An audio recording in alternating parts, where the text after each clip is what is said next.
sekaligus juga review pertemuan ke-5 kemarin. Ada yang masih ingat? Terima kasih, Mas. Ada yang masih ingat konsep atau doktrin yang ini sebelum kita lihat aturan mainnya di Undang-Undang PT? Ada yang masih ingat nggak? Apa itu? Kaitkan antara konsep-konsep atau doktrin-doktrin ini. Entity, limited liability, over judgment rules, piercing the corporate veil, dan fiduciary duty. Kemarin kita udah bahas ya.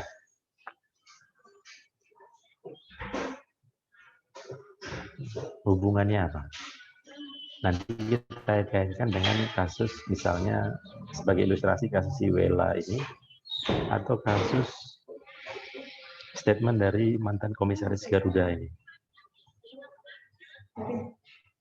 Dalam konteks pertanggungjawaban organ-organ perseroan terbatas.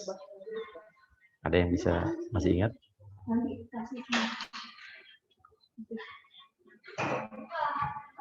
Apa yang dimaksud dengan separate liability?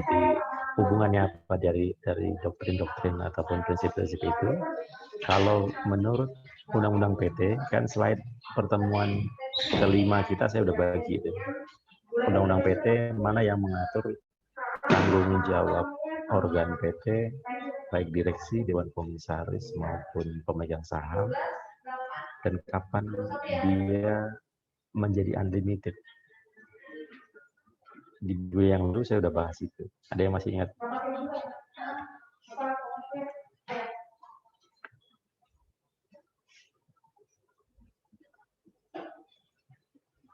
Izin Pak, saya coba berpendapat Pak. Yang saya tangkap dari penjelasan kemarin dan pendapat saya adalah di mana di korporasi itu kan seperti yang di slide ini adalah prinsip-prinsipnya, di mana kalau spirit entity itu berarti kalau PT itu adalah merupakan organ yang bukan organ apa ya, dia semacam person yang memang keberadaan oleh hukum itu diakui dan dia merupakan entitas bisnis yang terpisah dari pemiliknya. Nah, karena dia terpisah itu, maka ada yang dinamakan dengan limited liability, di mana stop dulu Radit. Dulu. Ada yang masih ingat ya? Kapan PT berstatus sebagai badan hukum? Sejak kapan PT berstatus sebagai badan hukum?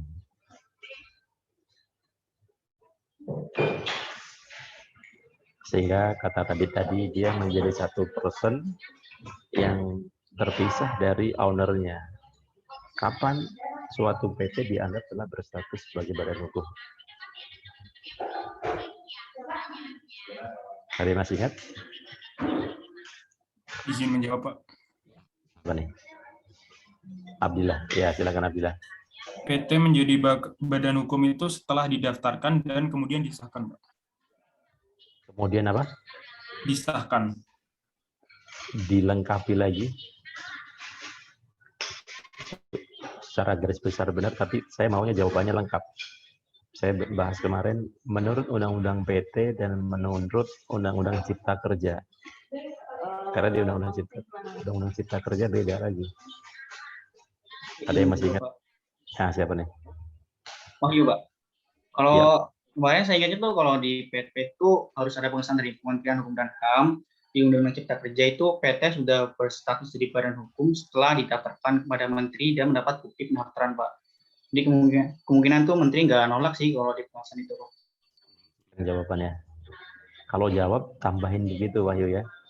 Bahwa dari bunyi atau pengaturan di Undang-Undang Cipta Kerja itu tersirat pesan bahwa Menteri tidak akan menolak sepanjang syarat administratifnya terpenuhi. Nah, artinya itu kan warna yang ada di kelas kita. Teman-teman kalau misalnya nyari di internet, nggak ada tuh kalimat penutup seperti Wahyu tadi. Ya, stressingnya di sana. Oke, lanjut tadi terkait dengan konsep-konsep tadi. Kemudian yang kedua itu kan ada limited liability, di mana karena dia merupakan entitas yang terpisah, maka apa organ-organ yang di dalam itu tuh, organ-organ yang ada dalam PT itu dia ada berlaku limited liability, dalam artian karena dia tuan modal gitu, dan sepanjang sesuai dengan tujuan dan juga anggaran dasar dari PT itu, maka kalau dia menjalankan itu, kalau sekalipun nanti ada suatu masalah yang menyebabkan kerugian dari PT itu, maka pihak-pihak atau organ-organ tersebut tidak sampai ke harta pribadinya dimintai pertanggungjawaban. Seperti itu, Pak. Terus lanjut lagi konsep yang lain. Kemudian yang berikutnya ada ultravirus, kalau nggak salah, Pak.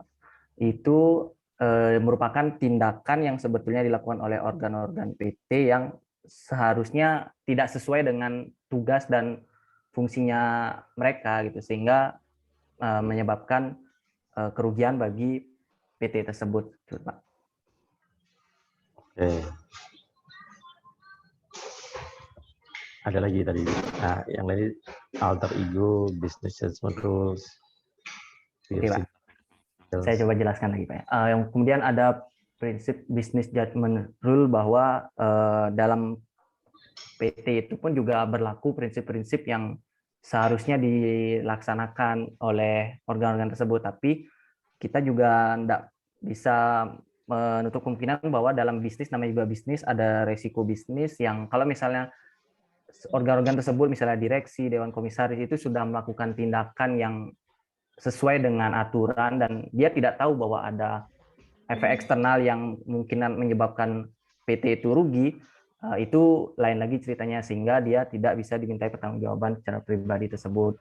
Kemudian kalau piercing the corporate veil itu adalah sebetulnya karena PT ini keunikannya adalah limited liability, tapi karena organ-organ PT tersebut melaksanakan tanggung jawabnya atau bekerjanya itu adalah tidak benar, itu tidak sesuai dengan prinsip-prinsip yang baik yang seharusnya dilakukan, sehingga prinsip limited liability itu menjadi tidak berlaku lagi, dalam artian ketika ada kerugian yang disebabkan oleh aktivitas mereka, ya berlakunya menjadi unlimited liability, jadi bisa dipertanggungjawabkan sampai ke harta pribadinya, Pak. Gitu, Pak.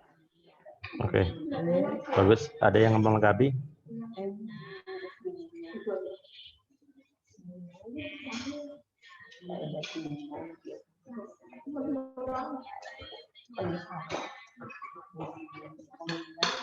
Ada yang mau melengkapi lagi? Silakan. Apa yang disampaikan tadi? Atau menyimpulkan atau mengambil benang merahnya untuk mensimplifikasi dari konsep-konsep atau prinsip yang disampaikan oleh Radit tadi. Silakan.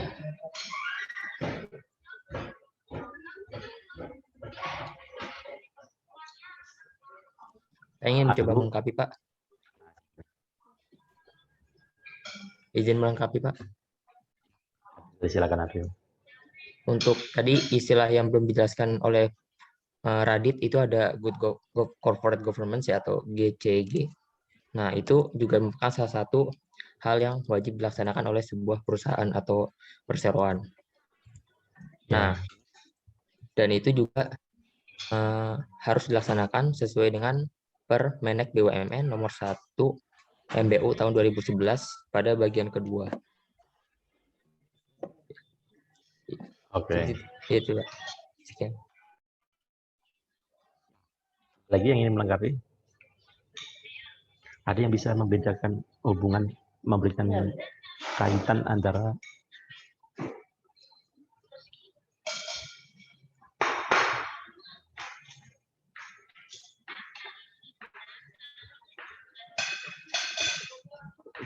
saya tulis nggak di sini deh. Hubungan antara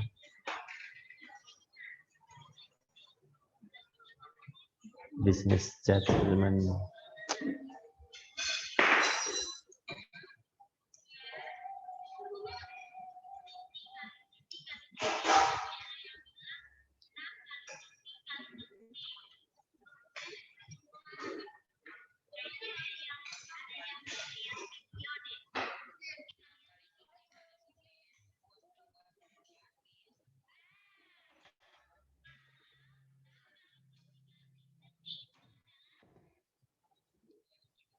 Ada yang bisa ngasih hubungan nggak antara fiduciary duty, business judgment rules, dan piercing the corporate veil? Ada yang bisa membuat apa rangkaian atau hubungan dari ketiga konsep ini? Fiduciary duty. Izin Pak, boleh Pak? Fiduciary duty kemarin terdiri apa saja sih? Slide di pertemuan kelima kita. Bentuk-bentuk fiduciary duty itu apa sih? Duty of care gitu Pak ya. Duty of loyalty, Duty of loyalty, apa lagi? duty of care, Duty of care, duty of loyalty, ulang-ulang aja terus. Ya, apa lagi? Duty of disclosure, apa lagi? Oke, silakan siapa yang mau menganalisis dari ketiga konsep atau doktrin ini? Fiduciary duty, business judgment rules, dan piercing the corporate veil. Izin Saya boleh Pak, boleh Pak. Suaranya nggak David bisa ya, keras David. ya. Saya di tempat umum soalnya, jadi saya nggak bisa keras suaranya. Ya, David. Kalau yang menurut saya baca dan saya ketahui, kalau business judgment rule itu gampangnya merupakan syarat berlakunya konsep limited liabilities bagi sebuah PT gitu Pak. Jadi business judgment rule itu termasuk di dalamnya adalah prinsip dari fiduciary duty yang terdiri dari duty of loyalty, duty of care, duty of good faith, duty of disclosure, dan juga prinsip fiduciary duty lainnya. Nah, ketika fiduciary duty dan business judgment rule secara keseluruhan tidak terpenuhi, maka konsep limited liability dari sebuah PT ini menjadi hapus dan timbullah sebuah istilah baru yang namanya piercing the corporate veil, yaitu ketika tersingkapnya selubung tanggung jawab terbatas dari organ-organ PT itu, Pak. Sekian, Pak. Oh, ada yang ingin bikin jawaban David tadi makin bulat nggak? Gitu. Artinya bulat, gampang dipegang, gitu. Mudah dipahami. Ada yang ingin menambahkan, menyempurnakan apa yang disampaikan David? Izin Pak, menambahkan. Kalau menurut saya ingin menyimpulkan bahwa sebetulnya supaya kita bisa bilang terhindar dari piercing the corporate veil atau supaya tanggung jawabnya tetap bersifat limited liability itu organ-organ seperti dewan komisaris dan juga direksi itu melakukan kegiatannya sesuai dengan tugas dan fungsinya seperti fiduciary duty itu yang ada beberapa komponen tersebut, dan juga lain ceritanya kalau misalkan nanti karena resiko bisnis yang menimpa suatu perusahaan itu juga tetap bahwa organ-organ yang bertindak tersebut karena memang ketidaktahuannya, maka akan ketika ada kerugian ya tetap berlaku prinsip limited liabilities itu, Pak. Oke. Satu lagi, ada yang mau lengkapi lagi? Barangkali ada yang mencoba. Ada yang terlewat apa yang disampaikan David sama Radit? Atau punya versi yang berbeda ataupun ya, Hana, silakan Hana. Menurut saya kalau misal business judgment rule itu merupakan suatu prinsip itu yang melindungi keputusan atau kebijakan yang diambil oleh direksi ketika dengan syarat bahwa direksi itu sudah mengambil keputusan tersebut dengan prinsip-prinsip fiduciary duty, yaitu seperti tadi kayak etikat baik, kemudian dengan penuh kehati-hatian dan sebagainya. Nah, apabila direksi tersebut mengambil keputusan tidak berdasarkan prinsip fiduciary duty, maka muncul tadi yang terakhir itu piercing the corporate veil gitu, Pak. Menurut saya seperti itu, Pak. Terima kasih. Ya, itu silogismenya di sana. Jadi David tadi komponennya yang dijelaskan jelas lengkap, gitu ya. Radit juga lengkap, tapi hubungan dari ketiganya itu apa yang disampaikan oleh Hana tadi. Benang merahnya itu apa yang disampaikan Hana tadi. Ya, teman-teman. Jadi saya akan mulai dari sini. Ini ada contoh neraca. Ada neraca PT ABC per 31 Desember. Ada yang masih ingat ya ilmu akuntansinya? Kalau neraca, dia pakai per ya. Kalau neraca atau posisi keuangan, laporan keuangan kan dia per. Kalau laporan laba rugi dia pakai apa? For the year ended gitu ya. Dia pakai apa di? Yang sampai Pakai berlaku periode 1 dia. tahun. Iya, periode. Mau ditulis tahunnya saja juga nggak masalah. Tahun 2020 boleh. Untuk tahun yang berakhir tanggal 31 Desember 2020 boleh. Jadi ini tuh kalau laporan laba rugi dia satu performa dalam satu periode tertentu. Apakah setahun atau sebulan atau tergantung yang ingin disajikan. Tapi kalau neraca atau laporan posisi keuangan dia per satu tanggal tertentu. Maka dia ada per gitu. Per 31 Desember. Oke, kita PT ABC dia punya kas, punya aktiva seperti ini, ada kas, aktiva lancar, aktiva tetap gitu kan. Pokoknya ini ada aktivanya. Dia juga punya utang. Pemegang sahamnya siapa? Ada Wahyu, ada Nabila. Karena dia namanya PT, tadi kata Wahyu, Wahyu atau siapa tadi yang jawab berlakunya PT. Nanti saya lihat recordingnya sih. Ya, yang bilang bahwa atau Adril dari yang bilang bahwa kalau PT dia berstatus sebagai badan hukum yang oleh katanya seperti bilang Radit tadi dia menjadi person tersendiri, person orang, tapi keberadaannya dia ada karena hukum mengakuinya. Sejak kapan? Kalau di Undang-Undang PT sejak disahkan oleh Menteri, dalam hal ini Menteri Hukum dan HAM. Tapi di Undang-Undang Cipta Kerja sejak didaftarkan dan kepadanya diberikan tanda bukti pendaftaran, tanda penerimaan pendaftaran. Gitu ya, makanya dia menjadi badan hukum. Oleh karenanya dalam neracanya, ini neraca aset ini maupun utang itu miliknya PT ABC. Bukan harta ini maupun utang itu bukan harta dan utangnya Wahyu dan Nabila, bukan. Bahwa Wahyu Nabila itu memiliki ini semua sebatas kepemilikan sahamnya saja. Dia menitip saham, tapi keseluruhan harta, aktiva, dan utang ini milik PT ABC, bukan milik pribadi Wahyu dan Nabila. Sehingga tidak bisa Nabila Wahyu menjual aktiva ini. Demikian pula kalau utang PT tidak cukup, harta ini tidak cukup untuk melunasi. Kenapa nggak cukup?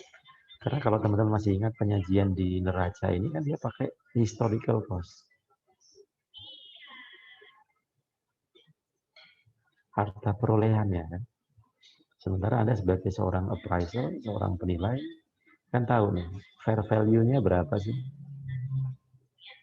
Bisa jadi ini rendah nih, banyak yang udah nggak liquid, nggak laku, modelnya udah nggak. Nah, sehingga kalau digunakan untuk melunasi utang ini, dia kurang, nggak cukup. Nah, kalau nggak cukup itu tidak bisa. Dia kalau memang ini nggak cukup, ya sudah, ini terdelusi saja. Ya, dia tidak bisa sampai ke harta pribadinya Wahyu dan Nabila. Kenapa? Karena dia dua entitas yang berbeda. Itulah esensi dari perseroan terbatas, sehingga kepadanya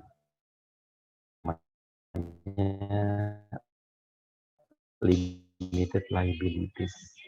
Seperti yang disampaikan oleh Radit tadi.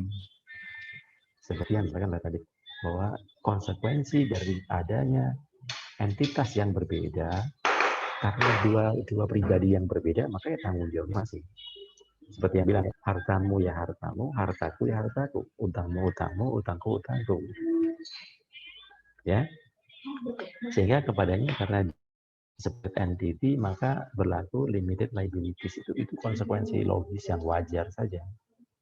Agung dengan Adril karena anggota saudara juga bukan, maka dia entitas yang berbeda, maka hartanya Agung dan utangnya Agung ya nggak ada urusannya dengan Adril. Demikian juga sebaliknya, gitu ya. Akan tetapi dalam kondisi tertentu, sebelum kondisi tertentu ya, sebagai person,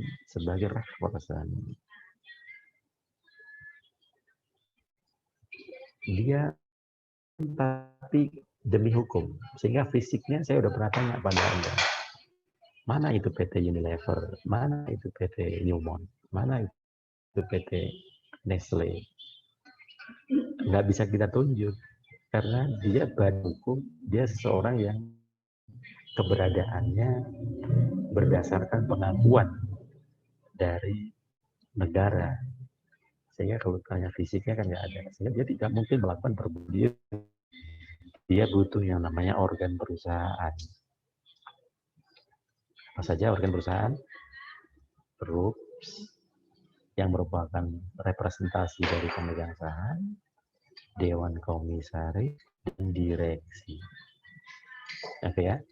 Nah, ternyata undang-undang PT kita juga selain memberikan limitasi tanggung jawab kepada pemegang saham, limitasi tanggung jawab tadi juga, limited liabilities tadi juga berlaku untuk dewan komisaris dan direksi, yang tugasnya Anda baca lagi di slide yang sudah saya bagi ya, dibaca lagi tuh. Walaupun kemarin kata Reno ada yang masih belum kurang saya tambahkan ya, tambah-tambah dikit-dikit, tapi secara umum tugas dan wewenang direksi, komisaris, dan pemegang saham sudah ada di slide. Anda baca kembali. Secara umum dia tugasnya menjalankan, melakukan tindakan atau aktivitas operasional perseroan, bertindak untuk dan atas nama perseroan untuk menjalankan kegiatan operasi perseroan. Dewan komisaris secara umum tugasnya ada dua, untuk mengawasi, memberikan nasihat atau advice kepada perseroan, kepada direksi. Jadi kalau lihat direksi udah mulai belok, ada tindakan-tindakan direksi. Nah, saya ulang lagi ya. Direksi dalam menjalankan tugas-tugas operasional perusahaan, sumber atau referensi yang jadi acuan boleh tidaknya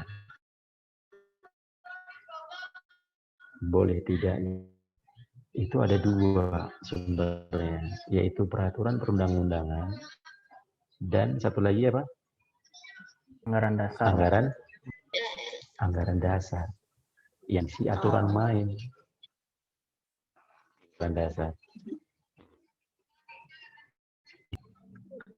Komisaris melakukan aktivitas atau tindakan mengatasnamakan perseroan tidak sesuai atau keluar dari koridor peraturan perundang-undangan dan atau anggaran dasar perseroan, misalnya dia melakukan aktivitas, dia buka cabang, mengakuisisi perusahaan startup tertentu misalnya, hanya didasarkan judgement-nya si pribadi direksi, SOP-nya nggak dipenuhi, dia tidak melakukan feasibility studies, untung rugi, upaya langkah-langkah yang memadai, atau dia tidak ada perbuatan-perbuatan tertentu melakukan pembelian-pembelian tertentu yang di anggaran dasar diatur. Oh, untuk pengeluaran di atas 1 miliar dia harus mendapat persetujuan desa. Atau kalau tidak harus mendapat persetujuan dewan komisaris misalnya. Tapi dia tidak melakukan itu. Maka dewan komisaris harus mengingatkan, merevisi, memberikan nasihat kepada bahwa nanti nggak dilakukan, itu bagian dari soal tadi, tanggung jawab tadi. Kalau nggak dilakukan, maka dia tidak menjalankan tugas dan fungsinya dengan sebagaimana mestinya. Dan juga RUPS tadi soal pemegang saham, bahwa pemegang saham boleh merangkap sebagai direksi, dewan komisaris boleh, tapi harus proporsional sesuai dengan tugasnya dan wewenang organ-organ tadi. Ya, jadi itu fungsinya. Para pemegang saham pada dasarnya dialah representasi dari pemilik dari perusahaan. Nah, tadi saya sudah sampaikan bahwa di keberadaan perseroan terbatas, baik yang berlaku di negara-negara asalnya sana yang kita banyak adopt dari negara-negara common law sana, maupun yang memang sudah kita serap dalam undang-undang PT kita. Pada intinya tadi seperti yang saya sampaikan, ya, dia merupakan entitas terpisah, dia memberikan tanggung jawab yang terbatas organ-organ PT. Tidak hanya ada ownernya, saya bilang, tapi juga organ yang lain juga dilindungi aset pribadinya dari tanggung jawab atas kerugian yang dialami perseroan. Tapi ingat, sepanjang, ada kata-kata sepanjang.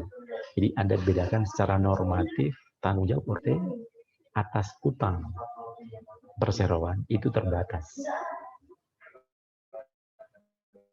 Tapi sepanjang organ-organ PT dalam menjalankan peran dan fungsinya dalam PT tadi telah memenuhi prinsip-prinsip yang disebut dengan, kecuali untuk yang pemegang saham ya. Kalau pemegang saham nggak berlaku fiduciary duty tadi.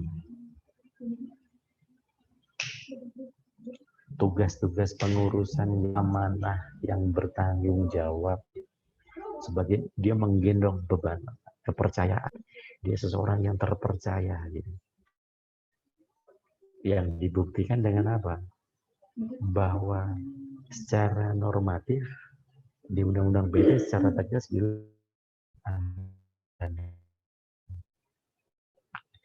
akan tetapi dalam praktek kalau hanya mendasarkan undang-undang dan anggaran dasar saja bisa jadi itu terpenuhi karena ketentuan yang tertulis tadi kan bisa saja di dalam tanda petik disiasati. Ada yang masih ingat nggak contoh minggu lalu saya bilang contoh dari penerapan atau pengingkaran dari prinsip duty of loyalty.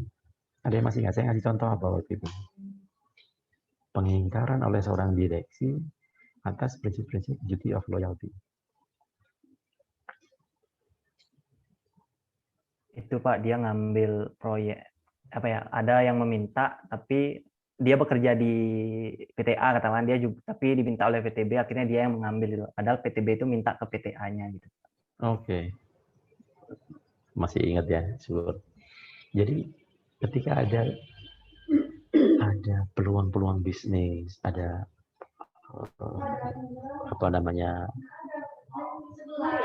ada peluang-peluang bisnis atau tindakan bisnis maupun aksi korporasi dan lain sebagainya ya. Ketika dia yakin bahwa peluang yang ini prospektif, profitable, udah jelas nih potensi keuntungannya nih. Mitra yang ini pembayarannya lancar, maka dia pakai bendera perusahaan dia pribadi. Tapi kalau dia yang masih sekiranya ini masih, ini resikonya besar nih, dia pakai bendera perusahaan yang dia pimpin. Artinya loyalitas dia tidak pada korporasi. Itu kan nggak bisa diukur pakai undang-undang dan anggaran dasar. Ya. Nah, jadi ada prinsip-prinsip yang ini pembuktiannya nggak mudah.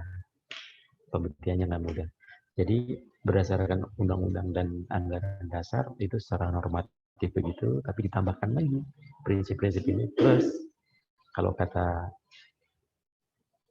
siapa tadi yang itu sebenarnya penerapan pertamanya di BUMN untuk good corporate governance. Ya, itu tambahan tuntutan bahwa pengelolaan perseroan itu harus yang berdasarkan tata kelola perusahaan yang baik. Nah, jadi begitu teman-teman. Saya ulangi lagi. Ini yang disampaikan Hana, melengkapi apa yang disampaikan Hana tadi. Bahwa kalau organ-organ PT dalam menjalankan tugas dan fungsinya, pemegang saham tidak ultra vires dan tidak melakukan alter ego. Ini untuk pemegang saham. ultra vires dan alter ego. Ini ultra vires, tapi komisaris dan dewan komisaris dan direksi juga ultra vires berlaku gitu. Tapi kalau alter ego dan ultra vires, kalau pemegang saham dia hanya konsep vires dan alter ego ini. Nanti saya bahas alter ego sekaligus untuk contoh kasusnya si Bella ini ya. Direksi dan dewan komisaris, terutama direksi, ketika menjalankan tugas dan fungsinya dia sudah memenuhi prinsip-prinsip fiduciary duty sebagai seorang pengemban amanah yang baik. Amanah dari siapa? Dari pemegang saham. Jadi direksi itu gaji dia, tapi dia bukan karyawan perseroan. Direksi itu bukan karyawan perseroan. Dia karyawannya siapa? Karyawannya pemegang saham. Jadi direksi itu bukan karyawan perseroan ya. Jadi dia tidak tunduk pada undang-undang ketenagakerjaan kalau ada sengketa terkait dengan hubungan kerja. Karena dia bukan karyawannya perseroan, dia adalah pegawainya pemegang saham yang diberikan amanat untuk mengemban tugas-tugas pengelolaan dan pengurusan perusahaan berdasarkan fiduciary duty ini. Nah, oleh karenanya kalau dia sudah menjalankan tugas dan fungsinya dalam menjalankan perseroan berdasarkan undang-undang dan anggaran dasar serta didasari pada prinsip-prinsip fiduciary duty. Karena kan begini, perseroan terbatas, kalau Anda masih ingat materi kita di pertemuan pertama, kalau perusahaan, salah satu unsur perusahaan yang wajib dan memang ada adalah mencari keuntungan, memaksimalkan keuntungan. Kalau pengelola satu entitas non-profit disuruh bersih, badannya, aktivitasnya dia bersih, nggak ada pelanggaran-pelanggaran, ya gampang sekali. Karena dia aktivitas yang hanya sudah ditentukan semua, mana yang boleh, mana yang tidak. Tapi kan kalau kita kaitannya dengan bisnis, nggak begitu. Seorang direksi yang menyia-nyiakan peluang usaha, itu juga sama dengan merugikan perusahaan itu sendiri. Jadi, dalam menjalankan kegiatan usaha, seorang direksi juga harus main intuisi bisnisnya juga harus jalan. Padahal yang namanya intuisi bisnis, peluang bisnis itu terkadang nggak bisa sinkron, nggak bisa sejalan dengan prinsip kehati-hatian dan akuntabilitas atau tanggung jawab. Ini kalau nggak segera diambil, pasti diambil kompetitor. Tapi kalau ngambilnya serampangan, kerugian besar siap dialami atau menimpa korporasinya gitu. Dihadapkan dua pilihan yang berat. Nah, itu kan nggak mudah. Ya. Jadi kenapa prinsip-prinsip ini perlu ada? Karena ya kalau perusahaan apalagi di zaman sekarang ini terlambat sedikit ngambil peluang bisnis, sudah hilang. Dan itu kerugian yang bukan karena keteledoran, tapi karena ketidakprofesionalan. Doing nothing itu juga merugikan perusahaan. Dia tugasnya mencari keuntungan, bukan hanya dia melakukan yayasan. Kalau yayasan mah santai aja gitu. Gak usah improvisasi gitu. Nah, sekarang kan dia tugasnya nyari keuntungan. Nah, gimana supaya tadi memaksimalkan laba dari perusahaan yang pada ujungnya terkait dengan peningkatan harta dari si pemegang saham, tapi dengan tetap dalam koridor aturan main hukum perusahaan. Gitu ya, bisa dipahami ya. Nah, oleh karenanya acuannya dia undang-undang dan anggaran dasar plus prinsip-prinsip fiduciary duty. Ketika dia sudah menjalankan perusahaan dengan didasarkan pada prinsip-prinsip fiduciary duty, sudah lihat, berdasarkan itikat baik, semuanya serba transparan. Kalau apa-apa minta, kalau di anggaran dasar bilang minta pendapat Dewan Komisaris dia minta pendapat Dewan Komisaris, dan bisa dibuktikan dia tidak terima feedback dan lain sebagainya, maka dia dilindungi prinsip yang namanya business judgment rules. Seandainya nanti rugi, tapi kan kemarin ketika saya memutuskan untuk melakukan pembelian mesin produksi ini, saya nggak tahu bahwa tren masyarakat itu akan berubah. Pemerintah akan melakukan larangan untuk menggunakan bahan-bahan ataupun material bahan makanan dan lain sebagainya yang mengandung zat ini. Pada saat saya ngambil tindakan itu, membeli mesin-mesin itu, saya nggak tahu. Tapi kalau sudah tahu, sudah diingatkan sama komisaris, tapi dia masih nekat, dia tidak melakukan feasibility studies, sudah tahu bahwa tren selera pasar akan berubah, tapi dia tetap melakukan pembelian mesin-mesin produksi pakaian dan lain sebagainya yang sudah ditinggalkan pasar, maka dia tidak menjalankan prinsip-prinsip fiduciary duty yang akhirnya kalau terjadi kerugian dia tidak dilindungi dengan prinsip business judgment rules. Nggak ada kata-kata itu kan resiko bisnis, nggak begitu. Itu bukan resiko bisnis namanya, tapi kekonyolan Anda, keteledoran Anda ugal-ugalan dalam mengelola persoalan. Jadi dia tidak dilindungi business judgment rules. Dengan kata lain, business judgment rules lawannya piercing. Corporate fail. Artinya karena dia tidak dilindungi, itu sama artinya kepadanya berlaku yang namanya piercing the corporate fail. Artinya lindungan dari business judgment rule yang dia masih dilindungi, dia masih ada limitasi, limited liabilities.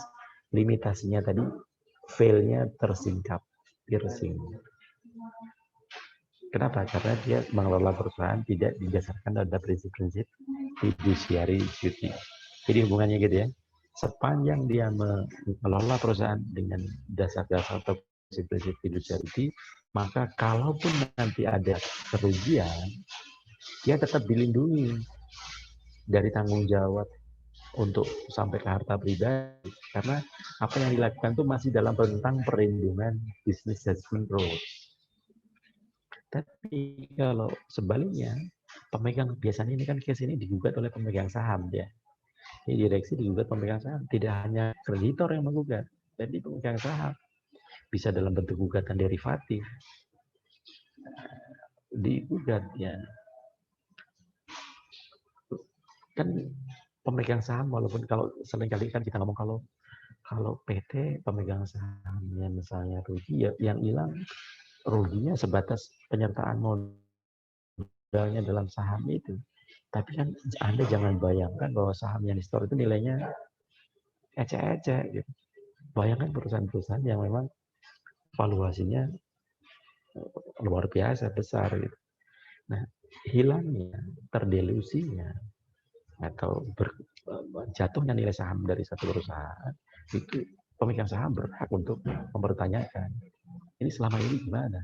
Kalau laba nggak pernah bagi dividen, ekspansi, tapi kalau ternyata ujung-ujungnya jeblok, maka pemegang saham bisa menggugat direksi atau dewan komisaris yang meminta supaya direksi dan komisaris juga harus ikut bertanggung jawab, bahkan sampai harta pribadi ganti gitu. Nah, dewan komisaris dan direksi dia bisa ngomong, kerugian ini timbul bukan karena kesalahan kami, karena resiko bisnis. Kami dilindungi bisnis.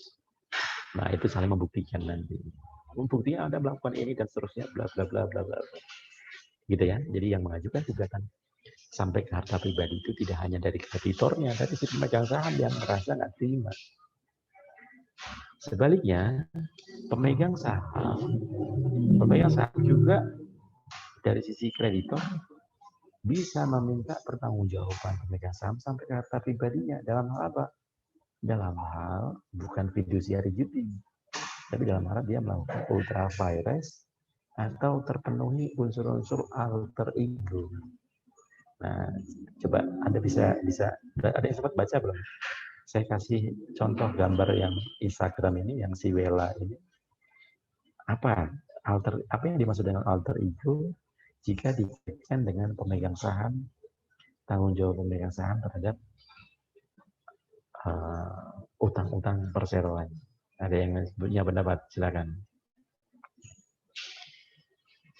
Alter ego. Dari case Wela ada beberapa slide itu, apa yang Anda bisa tangkap dan bisa direlate dengan konsep alter ego bagi pemegang saham perseroan. Silakan kalau ada yang pendapat salah nggak apa-apa. Kira-kira aja. Sambil Anda jawab, saya sambil makan ya. Saya belum sarapan tadi. Silakan kalau dijawab.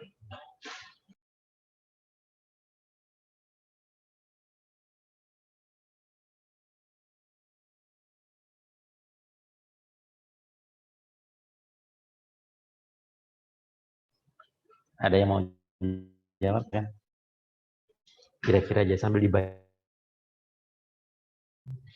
Pemegang saham, tanggung jawab pemegang saham, jika perseroan mengalami kerugian atau atas utang-utang perseroan, lah katanya limited liabilities kata si Radit tadi. Sejak dia jadi badan hukum, kan separate entity, limited liabilities. Kenapa pemegang saham ikut tanggung jawab? Oh, karena terjadi piercing. Sebab-sebab piercing itu bisa karena ultra vires, bisa karena alter ego. Sebenarnya nyambung sih, ultra vires dengan alter ego itu 11-12 gitu. Silakan sambil ngobrol ya. Ada yang mau sambil ke belakang mau break minum apa, silakan ya. Saya sambil makan sebentar. Tapi yang mau jawab silakan sambil jawab.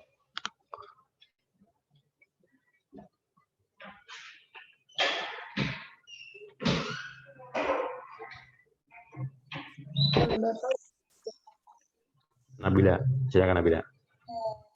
Kalau sepemahaman saya, jadi ketika pemegang saham itu misalkan melakukan tindakan alter ego yang istilahnya ikut campur atas tindakan sendiri, maka atas tindakan itu dipangku atau diemban oleh si pemegang saham, sehingga nanti pertanggungjawaban terbatas bagi pemegang saham tersebut tidak lagi berlaku, Pak. Oke, terus tapi itu lebih cenderung ke ultra virusnya, Nabila. Tapi bagus ya. Silakan ya yang mau melengkapi.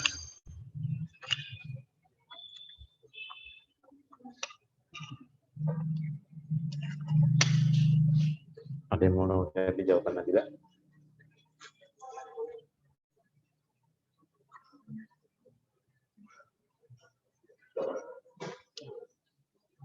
Untuk yang ultra virus betul Nabila tadi.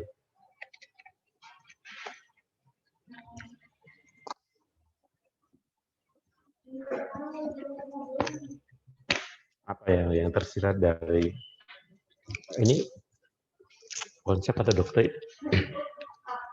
Doktrin ini doktrin yang diadopsi atau dianut, diambil dari sama konsep-konsep corporate law di negara-negara common law dari Amerika, bukan dari Belanda, bukan dari nenek moyang hukum kita ya. Kalau nenek moyang hukum nasional kita kan Belanda, Prancis, Jerman. Bapak dosen, Pak. Iya, iya Bu.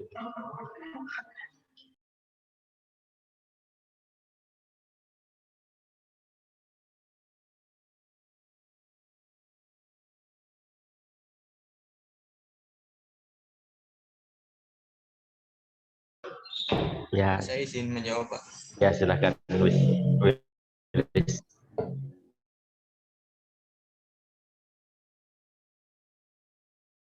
Bahwa pada dasarnya perseroan ini kan didirikan untuk memperoleh keuntungan yang selanjutnya akan dibagikan kepada para pemegang saham melalui dividen. Nah, apabila hal ini tidak dilakukan, maksudnya hal ini nih pembagian dividen tadi dilakukan, maka Jadi ini yang alter ego atau yang ultra virus? yang alter, Pak. Alter ego ya. Oke, lanjut. Apabila hal tadi tidak dilakukan, maka dapat menimbulkan bahwa keuntungan yang diperoleh oleh perseroan tadi ini disalahgunakan oleh pemegang untuk kepentingannya sendiri, tapi bukan untuk keuntungan perseroan gitu. Nah, hal ini kan tidak sejalan dengan maksud dan tujuan dari pendirian perseroan. Nah, maka dari itu dapat disimpulkan bahwa perseroan merupakan suatu alter ego dari para pemegang sahamnya gitu. Oke, bagus Willis. Ada yang ingin mensimplifikasi, mensederhanakan apa yang disampaikan oleh Willis, dan kalau Anda bisa kaitkan dengan kasus Ziwela, gimana deh? Secara umum, oke, jawaban Willis tadi. Yang lain? Tapi sebenarnya agak-agak mirip yang si Wela. Tapi Anda jangan baca satu tweet ya. Yang lain juga kira-kira kepribadian ganda gitu.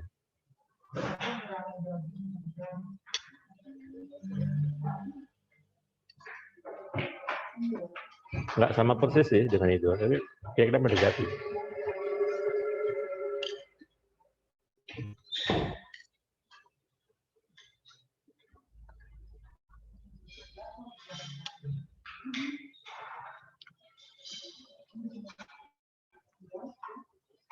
Sambil Anda pikirkan, baca baik-baik. Saya minta break 5 menit sebentar ya. Saya selesaikan makan sebentar. 5 menit aja. Anda mau yang ke belakang atau sambil baca-baca cari referensi, silakan. Baik, Baik, Pak. Pak.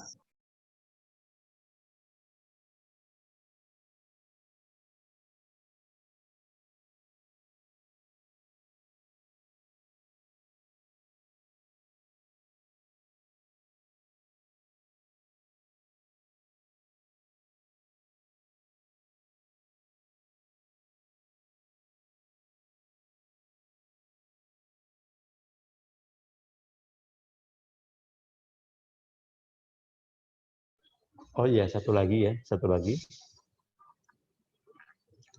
Terus bagaimana dengan PT perorangan dalam konteks alter ego?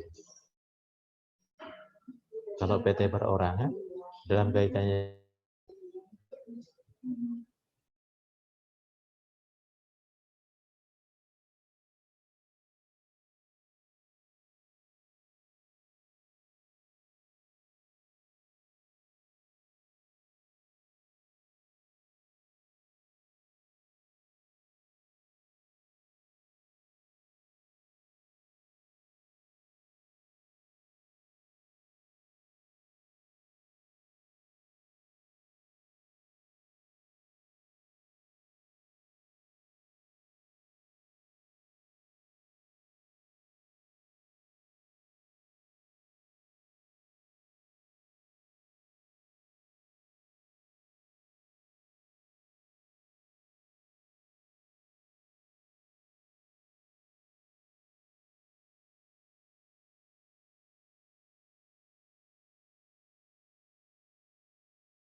Oke, kita lanjutkan ya.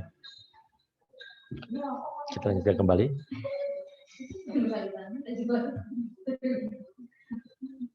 Oke. Gimana? Ada yang sudah nemu jawabannya? Atau yang udah ada ide pendapatnya? Apa yang Ya, dimaksud? Radit, silakan Radit. Saya tadi coba-coba cari dulu Pak ya. Pertama tuh saya mencari apa sih sebetulnya alter ego itu dari definisi umumnya Pak. Di mana disebutkan bahwa alter ego itu kan sebuah identitas atau karakter yang merupakan bentukan dari seseorang dalam dirinya secara sadar. Kemudian saya mencoba untuk mengaitkan ke perusahaan, di mana kemudian saya nemu salah satu teori tentang alter ego itu Pak, di mana disebutkan bahwa PT atau perusahaan terbatas ini sebagai suatu badan hukum, dia memiliki alter ego-nya tersendiri. Dan karenanya setiap tindakan perseroan terbatas itu adalah tindakan alter ego dari perseroan itu sendiri. Nah, saya masih belum puas di situ, saya cari lagi Pak sumbernya dan ketemu bahwa kebetulan juga sesuai dengan bagaimana sih pertanggungjawaban pemegang saham ini. Nah, ketika pemegang saham itu ikut campur, baik langsung maupun tidak langsung, yang sedemikian rupa perseroan merupakan tindakan alter ego pemegang saham yang menyebabkan perseroan itu selanjutnya menjadi agen atau pemegang kuasa dari pemegang saham itu sendiri. Kemudian saya menyimpulkannya begini Pak, mungkin nanti bisa dikoreksi Pak jika ada salah. Doktrin alter ego itu digunakan untuk memperoleh tanggung jawab langsung dari seorang pemegang saham atau pemilik perusahaan ketika pemegang saham atau pemilik perusahaan ini menggunakan perusahaan sebagai suatu badan hukum itu untuk melakukan tindakan yang dapat merugikan perusahaan itu sendiri, Pak.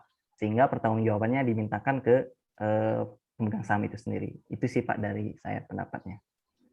Bedanya dengan ultra vires apa? Kamu yang tadi jelaskan di awal apa semua itu udah bener, ngalir bener gitu.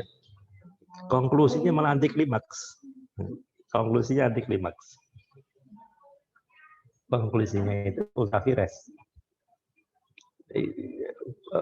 Iya, analisis pendahuluan, analisis apa semua benar, konklusinya salah. Ya, nggak salah sebenarnya, sedikit dibikin bulat lagi dari yang dijelaskan Radit tadi, kepribadian ganda menggunakan perusahaan. Kaitkan dengan jawaban Radit di awal tadi sebagai sebuah entitas yang terpisah. Sebagai entitas yang terpisah, ada yang ingin menambahkan? Silakan, saya ngasih kesempatan teman-teman untuk menjawab. Hana, mau coba Hana?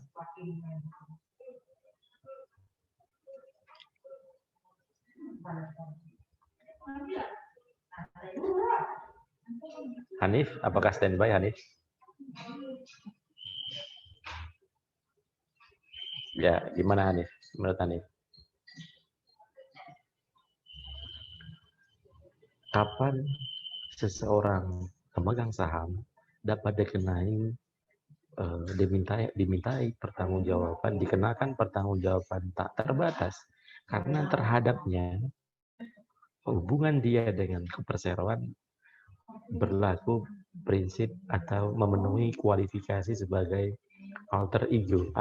Terjadi alter ego dalam hubungan mereka antara si pemegang saham dengan si perseroan. Gimana Hanif?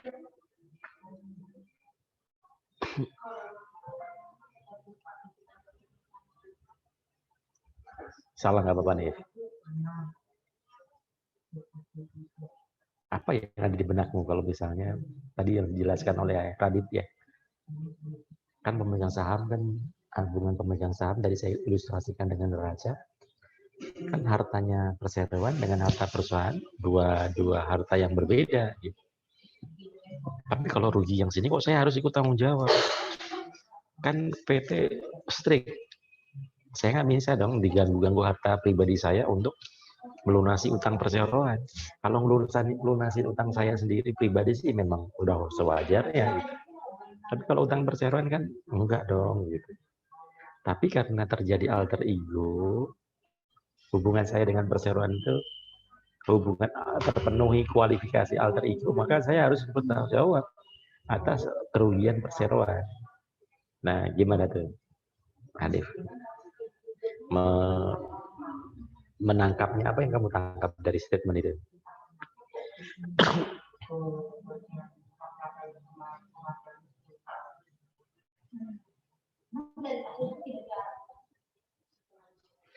Salah nggak apa-apa nih? Salah nggak apa-apa nih? Apa yang kamu, yang ada yang kamu, yang kira-kira menurut pandanganmu gimana nih? Mohon maaf sebelumnya Pak. Sebenarnya juga saya belum terlalu paham terkait dengan alter ego nih ya Pak. Cuman saya mencoba konfirmasi aja apa yang saya pahami ya Pak. Jadi mungkin alter ego itu kalau dalam perusahaan itu berarti setiap pemegang saham tuh memiliki kepentingannya sendiri gitu ya Pak. Jadi semacam dia bisa jadi kepentingan dari pemegang saham itu berbeda dengan apa yang seharusnya dijalankan oleh perusahaan. Jadi setiap pemegang saham itu itulah kepribadian dari perusahaannya itu tersebut, Pak.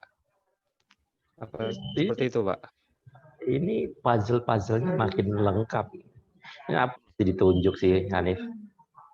Nggak usah saya tunjuk-tunjuk, kamu tunjuk, itu betul. Tapi nanti tinggal dilengkapi apa yang Radit bilang.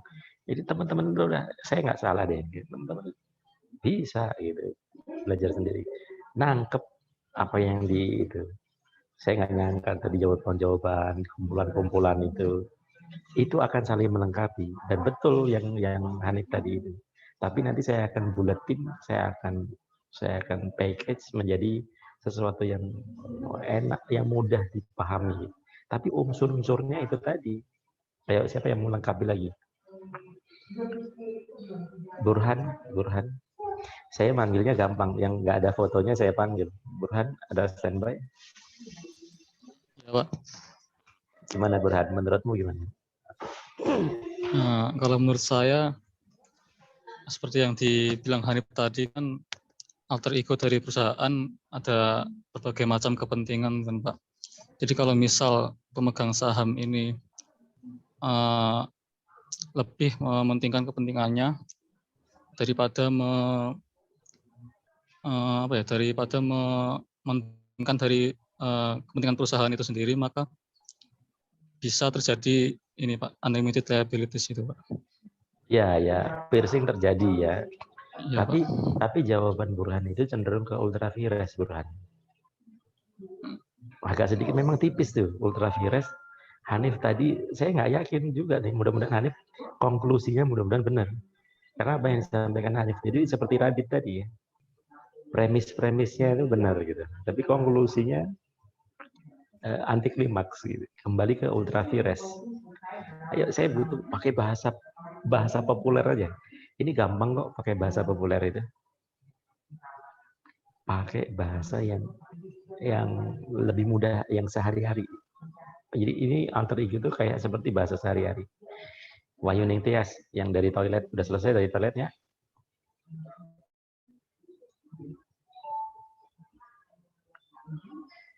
Wahyu Ning Tias gimana? Tias.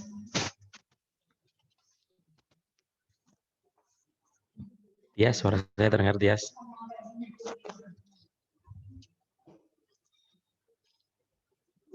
Mungkin belum kembali, Pak. Oh, ini fotonya foto ini ya, foto pajangan dia. Atau koneksi ya, Pak?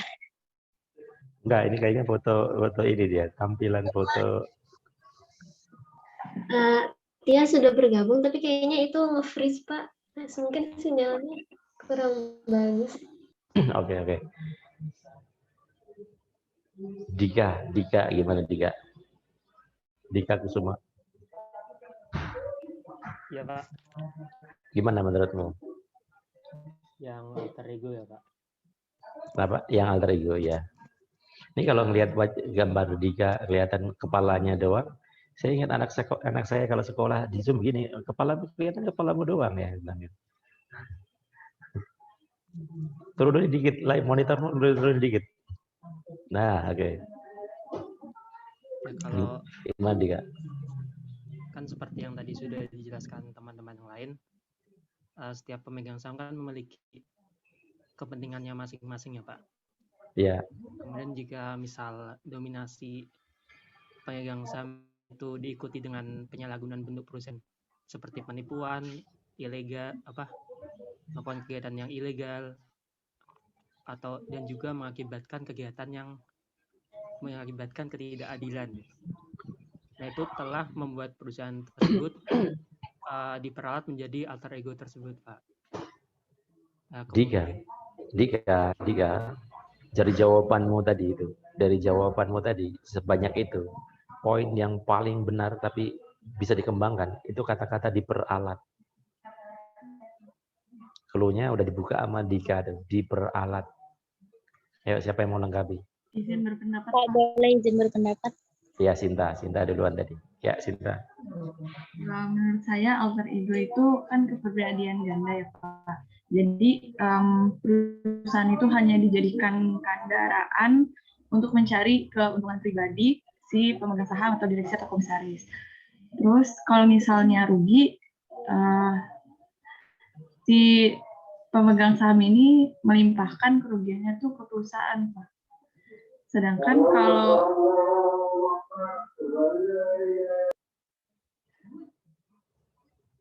Iya, Sinta break dulu nggak apa-apa, nunggu lagi komat. Sasya dulu, Sasya. Izin berpendapat, Pak. Sebenarnya dari kemarin saya sulit memahami ya Pak untuk alter ego ini. Cuman saya ada menemukan beberapa benang merah dari saya. Kalau sebenarnya alter ego itu sama kepribadian ganda menurut saya itu beda Pak. Kalau alter ego tuh dia lebih ke sesuatu yang diinginkan oleh tapi tidak bisa keluar. Itu mungkin secara pengertian umum. Nah, untuk hubungan alter ego sama pemegang saham, benar tadi yang dikatakan Adit, kalau perseroan ataupun perusahaan itu adalah suatu alter ego dari pemegang sahamnya sendiri. Terus juga tadi yang dikasih pajak alter ego itu kepribadian masing-masing dari pemegang sahamnya. Nah, jadi perusahaan itu sebagai bentuk dari pemegang saham itu mencari apa yang mereka inginkan. Bisa dikatakan di sini pemegang saham pasti mencari laba atau profit terhadap perusahaan yang mereka bikin bersama gitu Pak. Nah, kemudian dari alter ego ini pasti stop. Di awal-awal tadi bagus Sasya. Yang kalimat terakhir itu bikin salah itu. Yang keuangan atau kalimat terakhir, 2 kalimat terakhir kalau nggak salah. Itu salah. Lanjut. Jadi kalau menurut saya dari alter ego ini si pemegang saham kan mengharapkan sesuatu dari perusahaan itu tadi. Nah, kalau misalnya perusahaan itu tadi tidak mampu atau mungkin kurang dalam memberikan apa yang seharusnya didapat dari pemegang saham yang mana itu alter ego dapat mengira bahwa perusahaan itu melakukan ultra vires gitu Pak.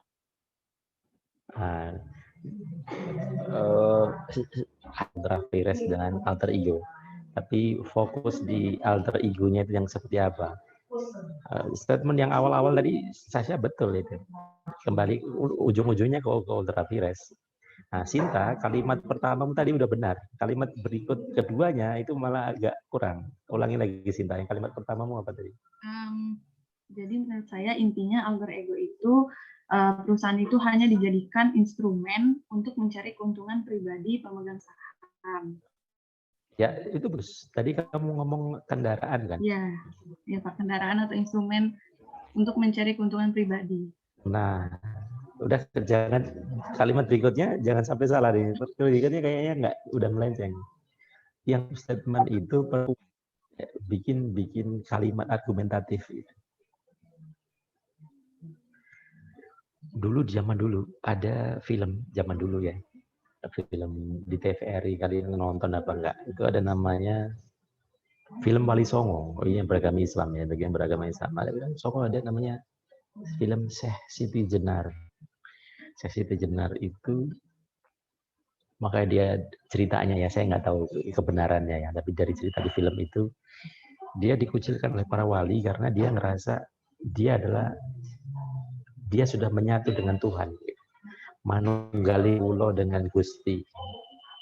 Jadi satu sebenarnya satu dengan Tuhan. Tapi saya nggak akan membahas itu. Saya nggak. Jadi alter ego itu bahasa gampangnya bersatunya, menyatunya, dwi tunggalnya antara pemegang saham dengan manunggaling antara pemegang saham dengan korporasi. Padahal niat semula korporasi kan dipisah. Tapi kenapa dia masih nempel terus? Kenapa? Karena ternyata dia menggunakan korporasi hanya jadi kendaraan saja, jadi topeng.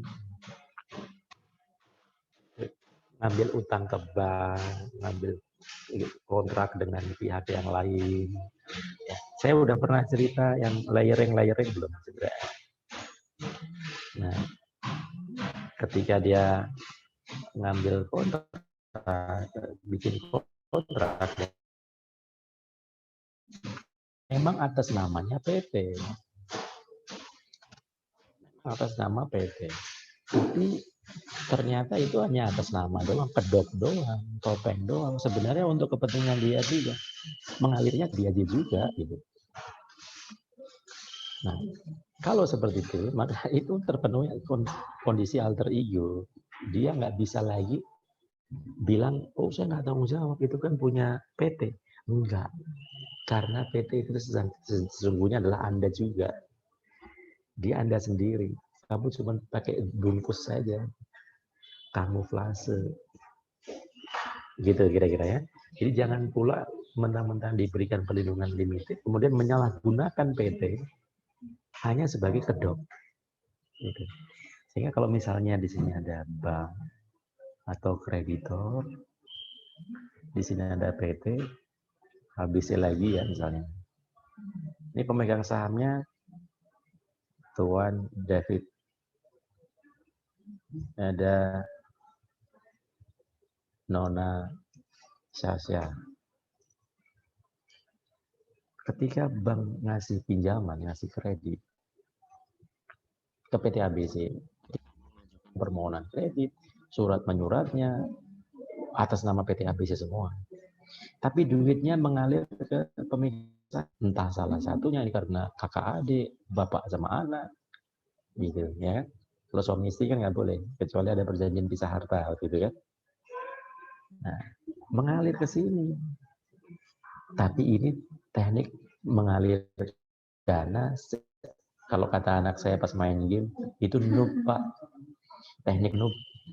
Masa langsung ke dia? Enggak dong. ABC nanti bertransaksi dengan PT X. PT X bertransaksi dengan PT Y. PT Y bertransaksi dengan PT B. PT B bertransaksi dengan PT M. Transaksinya gimana? Jual beli. Ketika dia jual ke sini, ada bayar, ini jual, ini dibikin rugi, harganya murah. Ada praktek transfer pricing di sana. Nggak arm's length, nggak sama panjang. Soalnya dengan ada hubungan istimewa. Akhirnya Pak, keuntungannya digeser ke sini. Digeser ke sini. Ada profit shifting. Ini punya di sini, punya David juga, punya Sasha juga. Padahal jadi ini hanya jadi tameng. Nggak lama, ini rugi. Apa yang dilakukan? Salah satu kreditornya ini mengajukan gugatan atau permohonan pailit. Duitnya nggak cukup untuk lunasi kreditor. Duitnya udah ngalir ke sini. Bank apakah tinggal diam? Oh dia tahu, oh ini akal-akalan kamu, Sasha, akal-akalan kamu, David. Contoh saja. Saya yakin David sama saya nggak termasuk yang begini. Artinya nggak bisa, bank akan minta pertanggungjawaban dia. Kenapa? Karena ada alter ego. Ini ABC sesungguhnya adalah kamu. Jadi tidak bisa dipisahkan. Sesuatu manunggal gitu. ABC adalah kamu adalah ABC. Walaupun ini dalam praktek pembuktiannya sulit, teman-teman. Nah, kaitannya dengan PT perorangan apa? PT perorangan. Gimana kalau dari penjelasan ini kan dua pemegang saham. Bagaimana dengan kalau PT? Bagaimana kalau PT perorangan? Lebih dekat lagi kan? Lebih sangat mungkin lagi kan bahwa PT itu akan jadi topeng saja. Anggita ketika bikin PT perorangan, Anggita kalau punya nama PT, kamu mau kasih nama PT apa, Anggita? PT Gita, Pak. PT Gita. Apalagi namanya sama gitu ya. Lebih nggak bisa dipisahkan lagi. Jadi kapan kita bisa tahu sebagai mitra bisnisnya kita, tahu bahwa ini untuk kepentingan kita kapan, untuk kepentingan PT kita dengan kepentingan ini untuk keperluan dan jadi tanggung jawab kita sebagai pemegang saham. Lebih nggak bisa lagi gitu. Makanya saya pernah ngomong sama teman-teman, ini sesuatu yang oke, bisa dibanggakan dari sisi kemudahan berusaha, pendirian perusahaan, bonafiditas. Tapi ingat, ada potensi bom waktu di sana, bahwa ini memang hanya untuk usaha mikro dan kecil saja, oke. Tapi mikro dan kecil itu sama omsetnya 15 miliar, itu cukup besar loh, 15 miliar. Usaha dengan omset 15 itu udah lumayan gede. Dan itu kalau digabung dengan pemegang saham, potensi dispute, potensi sengketa antara kreditor ketika mau menyita aset pemegang saham dan akan terjadi alter ego, itu bisa terjadi. Dia akan ngeles, nggak bisa gitu. Nah, terus kaitannya dengan ultra vires apa? Kalau ultra vires itu bukan menjadikan topeng, seperti biasa sih, tapi hampir mirip. Tapi dia melakukan tindakan-tindakan yang seharusnya tidak dilakukan oleh pemegang saham. Dia merangkap sebagai direksi misalnya, tapi kan ada direksi yang lain. Nah, jadi salah satu bentuk dari alter ego itulah melakukan ultra vires. Tapi alter ego itu lebih ke mutlak, memang nggak terpisah gitu. Nah, ultra vires itu salah satu bentuk kecil atau bentuk walaupun nggak dominan 100% atas tindakan pemegang saham yang melampaui wewenang. Dari kewenangan harusnya ini stay saja, karena yang mengelola perseroan kan direksi dan diawasi oleh komisaris. Dia nggak perlu mengelola gitu. Dia tidak perlu mengawasi, tinggal di anggaran dasar dan di undang-undang dia punya kewenangan untuk aktivitas tertentu dia akan menstempel di rules. Saya setuju atau tidak, tapi tidak mengelola.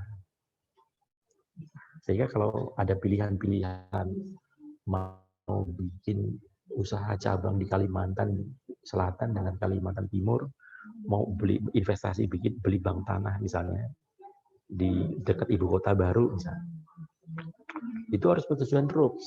Nah, direksi karena merasa mentang-mentang ini saya optimis, saya kenal ini akan jadi ibu kota baru, langsung dia beli, diborong tanah, return earning-nya habis untuk ke sana misalnya. Ternyata nggak jadi, misalnya saya nggak tahu jadi apa enggak gitu. Atau dan pilihan-pilihan yang lain.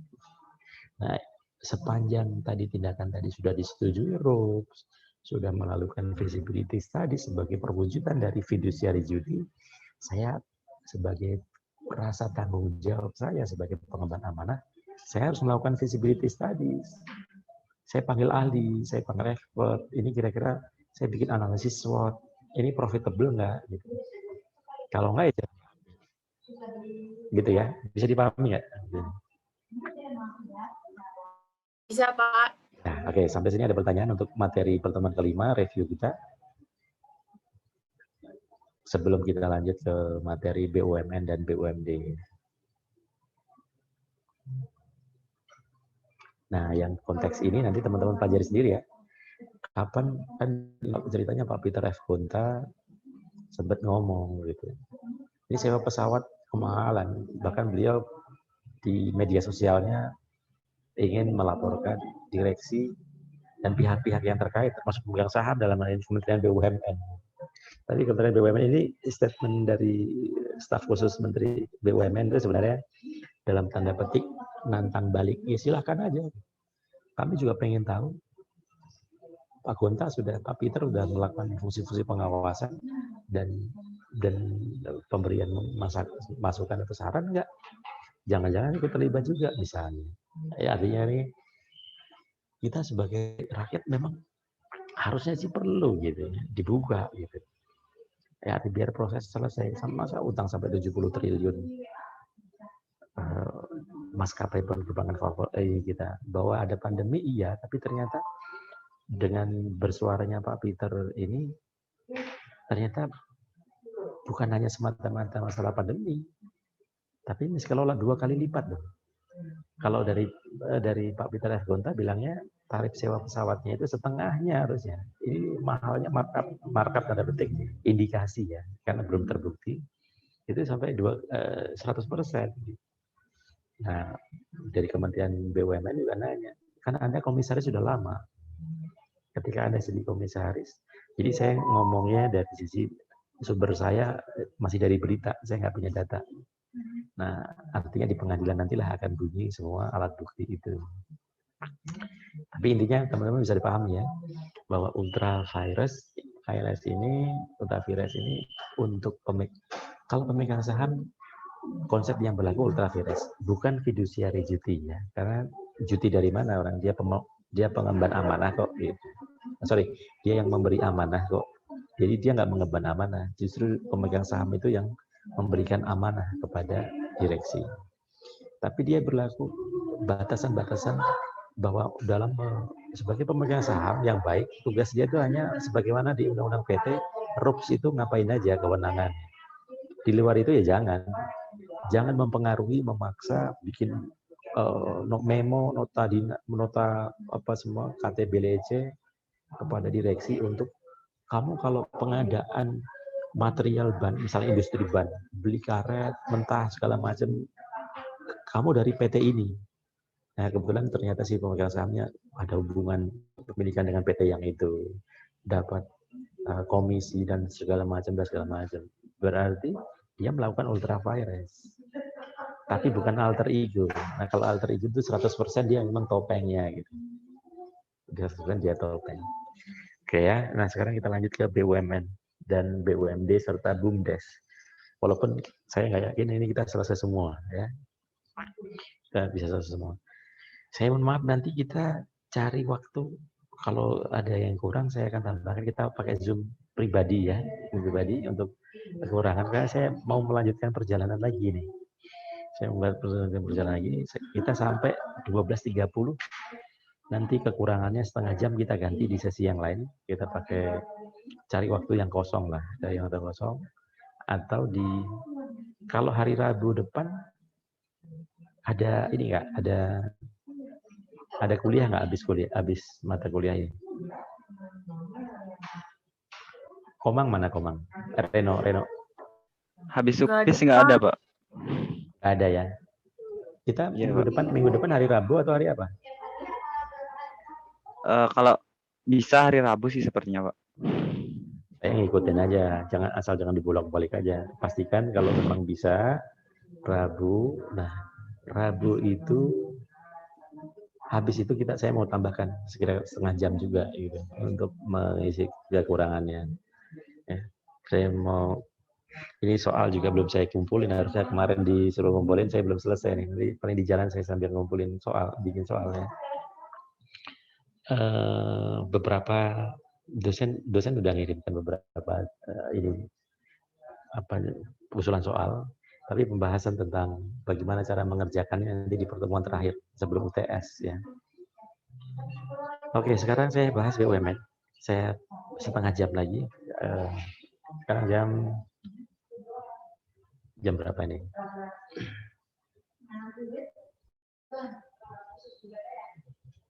12.15 ya. 15 menit lagi ya. 15 menit lagi. Nanti saya lanjutkan di Rabu depan. Oke, teman-teman, kita ketika membahas BUMN, saya bahas tentang latar belakangnya dulu. Saya ingin bercerita kenapa mesti ada BUMN. Ini dasar-dasar hukumnya, nanti teman-teman baca sendiri ya. Jadi ada yang masih ingat waktu pelajaran tentang ilmu negara tentang sejarah terbentuknya negara gitu. Masih ingat ya? Kenapa sih mesti ada negara?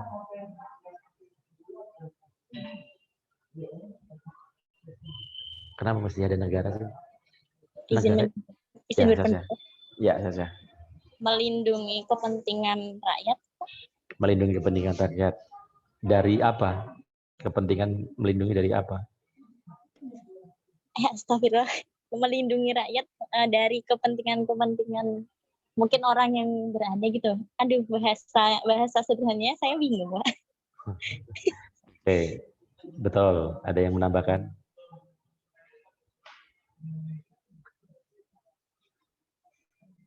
Ada yang menambahkan? Kenapa sih mesti ada negara? Izin berpendapat, Pak.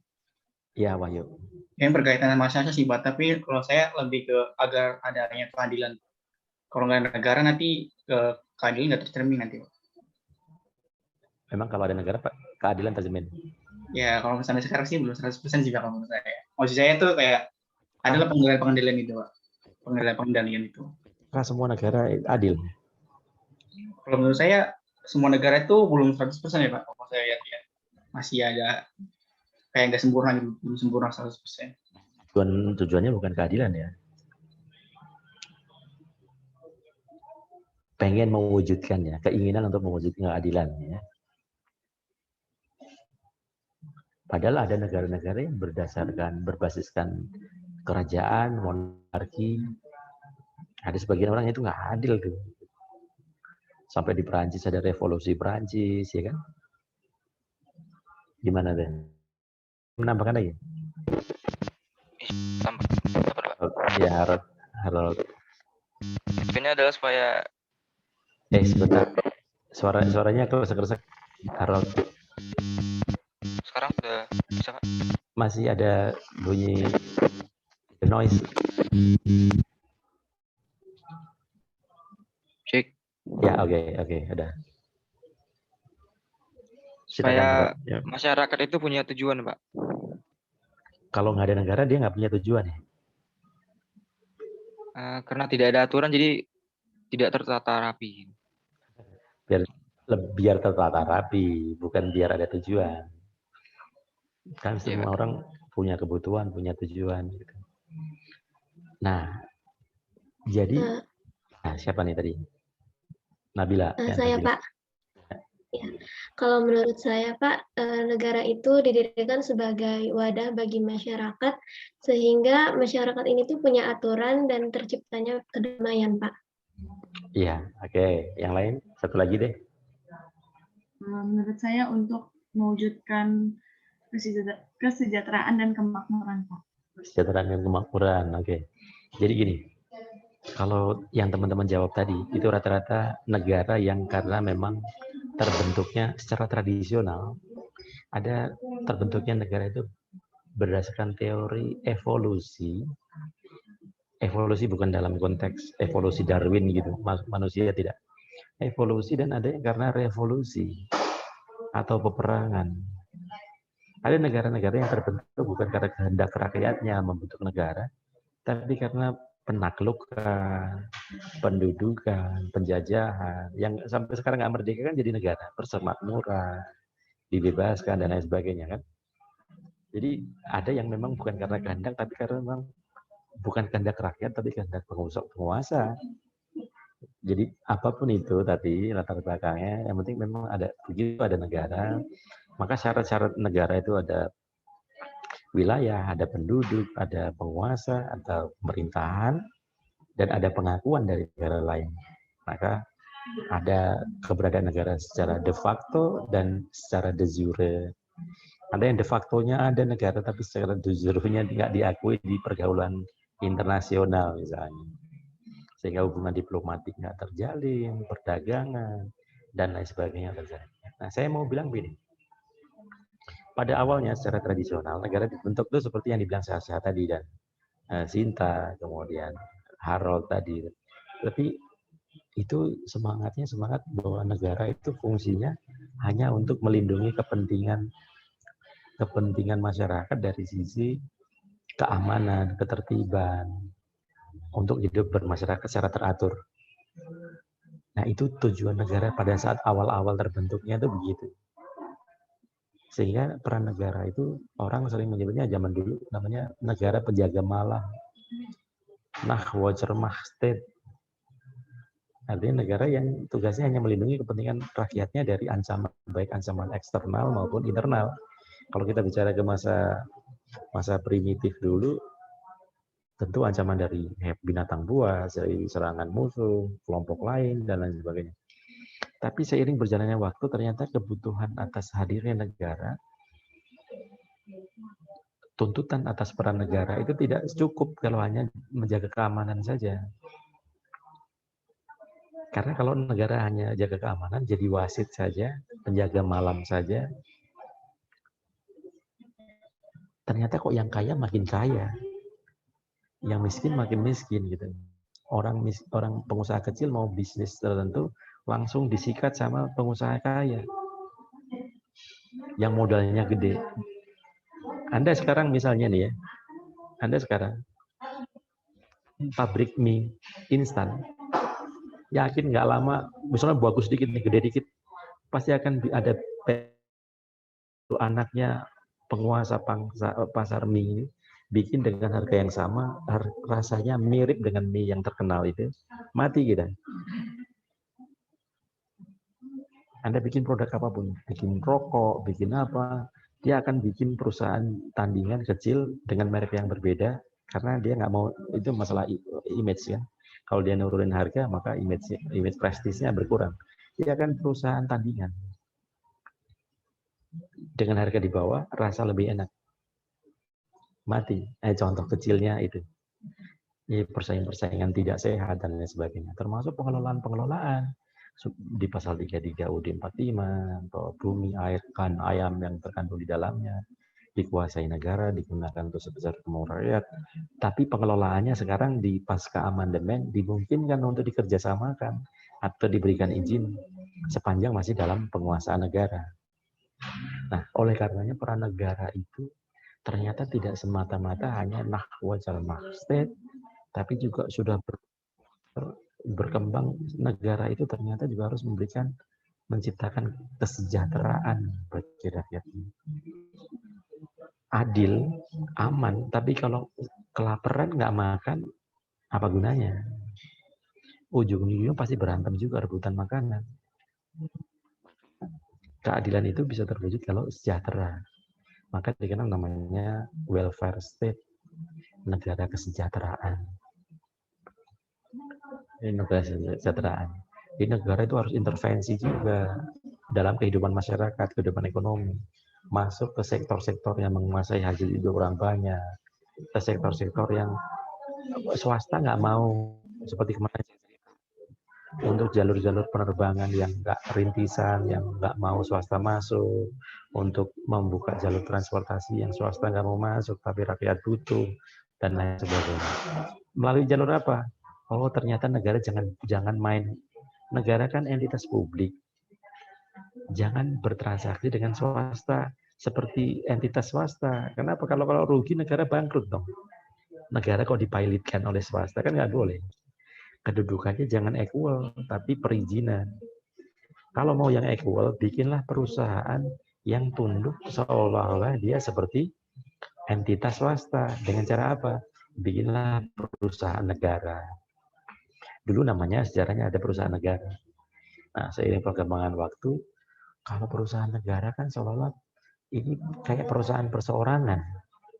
Negara pemegang saham belum dalam bentuk saham. Jadi kalau misalnya perusahaannya rugi, yang rugi negara. Wah, negara kok yang tadi ya, kontrak kok main-main gitu. Negara kok dipakai main-main. Jadi bukan hanya buat anak coba-coba gitu ya, tapi negara kok untuk main-main. Contohnya dalam case, bukan masalah main-mainnya, tapi ada case, ada yang pernah dengar case Karaha Bodas ya? Karaha Bodas Company versus Pertamina dan PLN. Ada yang pernah baca atau dengar kasus ini? Pertamina, PLN dulu statusnya masih sebagai perusahaan negara yang belum ini salah satu yang melatar belakangi lahirnya Undang-Undang BUMN nomor 19 tahun 2003. Di saat itu ada dispute, ada sengketa. Jadi Karaha Brothers Company ini perusahaan dari Amerika, perusahaan pertambangan dari Amerika. Mereka melakukan kerjasama operasi dengan Pertamina yang akhirnya nanti hasil kerjasama itu outputnya akan dimanfaatkan oleh PLN.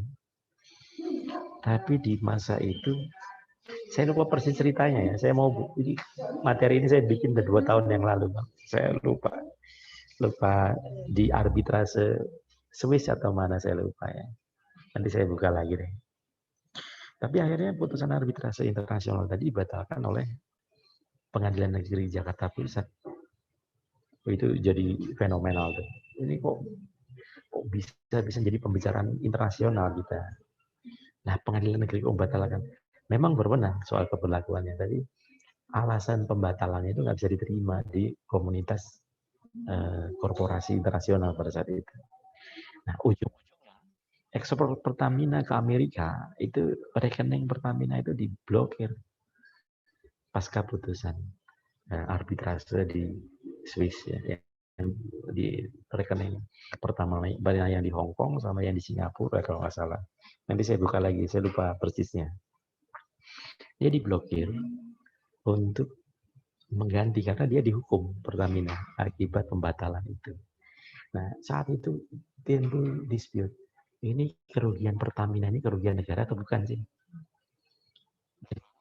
Dan sampai bangkrut negara bisa dipaksa untuk ganti rugi nggak? Karena kan tidak ada separate entity, tidak ada limitasi tanggung jawab. Sehingga kalau Anda perhatikan rezim itu jangan diartikan jelek ya. Rezim itu periodisasi masa-masa periode berlakunya gitu ya. Sehingga rezim sekarang ini pemerintah dalam bertransaksi dengan korporasi itu nggak pernah lagi pakai istilah kontrak karya, KK atau kontrak karya. Anda nggak akan ketemu KK lagi, Freeport misalnya, dengan pertambangan batu bara, nggak ada kontrak karya lagi. Adanya apa? Izin usaha pertambangan, izin usaha pemanfaatan, izin usaha perkebunan. Jadi Anda masih ingat hukum perjanjian kan? Kontrak itu kan berarti 2 orang kedudukannya setara. Kedudukannya setara. Negara kok setara sama warga negara? Korporasi itu kan yang mau ngajuin izin segala macam. Anda nggak akan ketemu lagi namanya HPH. Hak penguasaan atau pengelolaan hutan. Anda nggak ketemu lagi. Karena kalau hak itu kan dia bebas ngapain. Pasti izin usaha pengelolaan hutan, IUPHK, dan lain sebagainya. Jadi warga negara kalau mau mengelola sumber daya atau kekayaan alam yang dikuasai oleh negara, dia harus mengajukan izin, bukan minta hak. Bukan mengadakan kontrak dengan pemerintah, tidak. Jadi kontrak karya itu kalau sudah habis pasti nggak diperpanjang. Rezimnya rezim perizinan, bukan rezim kontrak karya, bukan rezim pemberian hak, penguasaan hutan dan seterusnya. Nah gitu ya. Nah, sehingga lahirlah Undang-Undang BUMN. Tolong, ini waktu kita sudah mau habis, tolong ingatkan saya besok materi terkait BUMN ini saya sampainya di mana? Sampainya adalah Undang-Undang nomor 17 tahun 2003 tentang keuangan negara versus Undang-Undang nomor 19 tahun 2003 tentang BUMN. Ini saya akan ceritakan bahwa Undang-Undang Keuangan Negara yang tidak ditantangani oleh Presiden, ya, kenapa latar belakang bedanya siapa sih? Ini cukup eksis. Sampai sekarang masih wacana ini, perbedaan pendapat masih jalan sampai sekarang. Beberapa kali Mahkamah Konstitusi memutus atas perbedaan pandangan mengenai status BUMN ini. Utamanya status keuangan negara dalam BUMN. Apakah aset-aset BUMN merupakan aset negara atau aset negara sebatas penyertaan modal dalam BUMN itu? Nah, itu ingatkan saya pada pertemuan berikutnya kita akan bahas itu. Undang-Undang 17 tahun 2003 plus Undang-Undang nomor 1 tahun 2004 tentang perbendaharaan negara. Ya, ini siapa yang ngegolin dulu, alasannya apa, gitu, masing-masing. Nanti saya akan jelaskan sehingga Anda punya gambaran yang mudah-mudahan lebih baik. Kemudian BUMN, BUMD, dan BUMDes seperti apa bentuknya. Nanti kalau nggak hari ini besok ya, saya kirim filenya ini. Saya cari kok, tapi kok kayaknya ada yang hilang ya. Nanti saya cari-cari filenya belum nemu. Ini saya kata Reno, Bapak nih filenya hilang-hilang nggak dikirim-kirim. Saya belum sempat nyari-nyari lagi ya Reno. Mudah-mudahan sebelum ini pertemuan ke-7 saya udah ketemu lagi lah. Oke, saya rasa begitu teman-teman. Saya mohon maaf nggak bisa full sampai jam 1. Dan saya mesti ada keperluan ya, mesti lanjut lagi perjalanan. Hari Rabu saya tambahkan kekurangannya, mudah-mudahan bisa tercover semuanya. Kita foto sebentar, saya mau upload di portal. Oke. 3, 2, 1. Oke. Rabu depan, selamat siang. Apa nih? Siang ya, selamat siang. Assalamualaikum warahmatullahi wabarakatuh.